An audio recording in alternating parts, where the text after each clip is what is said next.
আমি তোমাদের সাথে আমাদের থাইল্যান্ড ট্রিপের ব্লগ শেয়ার করব। আশা করি তোমাদের ভিডিওগুলো অনেক বেশি ভালো লাগবে। তো আমরা মূলত কোরিয়া থেকে যাব থাইল্যান্ডে, আর আমরা টিকিট কাটছি কোরিয়া টু ফুকেট। তো আমাদের টিকিটের সময় ছিল দুপুরে।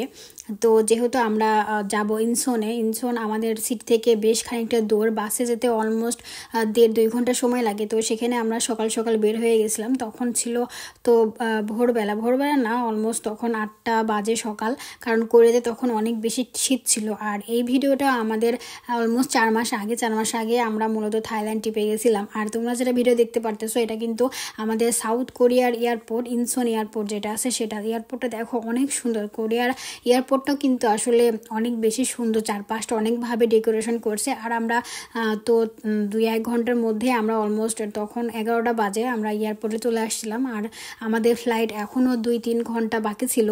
তো সেই জায়গা থেকে আমরা এয়ারপোর্টে একটু ঘুরে ফিরে নিতেছিলাম, চারপাশে এয়ারপোর্টগুলো দেখতেছিলাম, ঘুরতেছিলাম এই আর কি। আর ওই যে দেখা যায় আমাদের প্লেন, আমরা মূলত ওই প্লেনটাতে যাব, দূর থেকে দেখতেছিলাম। আর এবার আমরা আসতেছিলাম ইমিগ্রেশনটা পার করে নিয়ে আর কি। তো দেখো অনেক বেশি ক্রাউড ছিল। আসলে এই সময়টা ছিল কোরিয়াতে সললের সময়। সলল মানে কোরিয়ার একটি ট্রেডিশনাল ছুটি থাকে। তো ওই জায়গা থেকে কোরিয়ানরা মানে একটু ছুটি পেলে তারা ঘোরাফেরা অনেক বেশি পছন্দ করে, তো তারাও ঘুরতে যায়। আর অনেক বেশি ক্রাউড ছিল ওই সময়টাতে আর কি। তো ওখান থেকে পার হয়ে আমরা যাচ্ছি আর একটা টার্মিনালে, যেহেতু আমাদের ওই টার্মিনাল থেকে আমাদের মানে প্লেনে উঠতে হবে। তো এই প্লেনে ওঠার জন্য আমাদেরকে আর একটা ট্রেনে উঠে তারপর ওই টার্মিনালে যেতে হবে। তো সেই ট্রেনটার জন্য আমরা মূলত ওয়েট করছি এখানে। আর দেখো আশেপাশে দেখো কত মানুষজন আসলে ট্যুরে যাইতেছে। তো সাউথ কোরিয়া থেকে থাইল্যান্ড যেতে কত টাকা খরচ হয়েছে এবং এর প্রসেসটা কি, আমি সবকিছু শেয়ার করবো আমার এই থাইল্যান্ড ট্রিপের দ্বিতীয় ব্লগে। আশা করি তোমরা সেটাও দেখে নিবা। ট্রেন থেকে নেমে আমরা এবার চলে যাব একটু রেস্ট নেওয়ার জন্য। তো রেস্ট নিয়ে আমরা চলে আসছি একটু খাওয়া দাওয়া করার জন্য। এটা এয়ারপোর্টের ভেতরে একটা রেস্টুরেন্ট ছিল। আর এখানে আমরা অর্ডার দিয়েছি ভাত, তার সাথে একটু ডাল আর একটু চাটনি মতো, তার উপরে লেবুও দিয়ে দিয়েছে।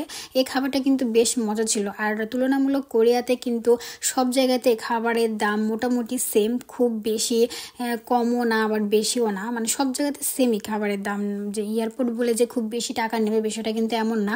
তো এখানে খাওয়া দাওয়া শেষ করে আমরা বেশ কিছুক্ষণ রেস্ট নিয়েছিলাম। তারপরে আমাদের এই তো প্লেনের সময় হয়ে যায় আর আমরা এই যে প্লেনে চলে যাচ্ছি। আর এটাই সব কাগজপাতিগুলো আবার দেখে নিতেছিলাম। মূলত থাইল্যান্ড ট্রিপ ছিল আমাদের 4 দিনের। আর আমরা থাইল্যান্ড থেকে আমরা যাবো আবার ভিয়েতনাম। আশা করি তোমরা আমাদের ব্লগগুলো দেখবা এবং এনজয় করবা। দেখো প্লেনটা আমাদের ছেড়ে দিয়েছে চায়নার উদ্দেশ্যে। চায়নাতে আমাদের 1 ঘন্টা ট্রানজিট আছে। আর ঠিক 1 ঘন্টা শেষ করে আমরা ফুকেটের প্লেনে উঠে যাব। এখানে প্লেনে খাবার দিয়েছিল ম্যাকারনি আর একটু সালাদ। খাবারটা কিন্তু বেশ মজা ছিল। ফাইনালি আমরা থাইল্যান্ডে পৌঁছে যাই। আর এটা ছিল আমাদের হোটেল থেকে পাওয়া ভিউটা মানে জাস্ট অসাধারণ ছিল। আর মাঝে আমরা প্রায় 6-7 ঘন্টা জার্নি করে আসছি। আর অনেক রাত থাকার কারণে আর ফোনে চার্জ শেষ হওয়ার কারণে আমরা অনেক ফুটেজে নিতে পারিনি। তো এই দেখো ভিউটা। আর নেক্সট ভিডিওতে থাইল্যান্ডে কি এক্সপ্লোর করলাম সেটা শেয়ার করবো। তো আল্লাহ হাফেজ।